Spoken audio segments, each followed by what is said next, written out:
ഈ കോൺഫിഡൻസ് എന്ന് വെച്ചാൽ പലരുടെ വിചാരം നമ്മുടെ ലുക്ക്, നമ്മുടെ മുഖം, നല്ല മുടി, പിന്നെ ഷാറുഖ് ഖാൻ ഒക്കെ പോലെ ഇരുന്ന ഭയങ്കര കോൺഫിഡൻസ് ആണെന്നാണ്.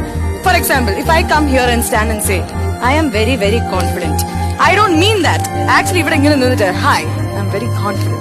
This is where you become confident. It's all about keeping your shoulder right and looking straight at the person's face and talking beautifully because you know what you're saying. അല്ലേ? പിന്നെ കോൺഫിഡൻസ് പലരും material സൈഡിൽ നിന്നാണ് ലഭിക്കുന്നത്. അതായത് നമ്മൾ നല്ല പൈസ ഉണ്ട്, അല്ലെങ്കിൽ കുറെ കാറൊക്കെ ഉണ്ട്, ബംഗ്ലാവ് ഉണ്ട് എന്നൊക്കെ പറയുമ്പോൾ ഭയങ്കര കോൺഫിഡന്റ് ആണ്. എന്റെ അളിയൻ പോലീസിലാണ്, ഞാൻ വളരെ കോൺഫിഡന്റ് ആണ്. അടുത്ത ദിവസം റിസൈൻ ചെയ്തു, എന്റെ കോൺഫിഡൻസ് ഒക്കെ പോയി എന്ന് പറയരുത്. കോൺഫിഡൻസ് നമ്മുടെ അകത്തുനിന്ന് വേണം വരാൻ. ബിക്കോസ് പൈസ എന്ന കോൺഫിഡൻസ് വന്നാൽ അത് കോൺഫിഡൻസ് അല്ല, അത് പൈസയുടെ അഹങ്കാരമാണ്. It's a subtle arrogance. So always make sure. So ആദ്യം നിങ്ങൾ നിങ്ങളെ തന്നെ ഇഷ്ടപ്പെടണം. നിങ്ങളുടെ മനസ്സ് നിങ്ങളുടെ കൂടെ നിൽക്കുകയാണെങ്കിൽ you will always be confident. I love you.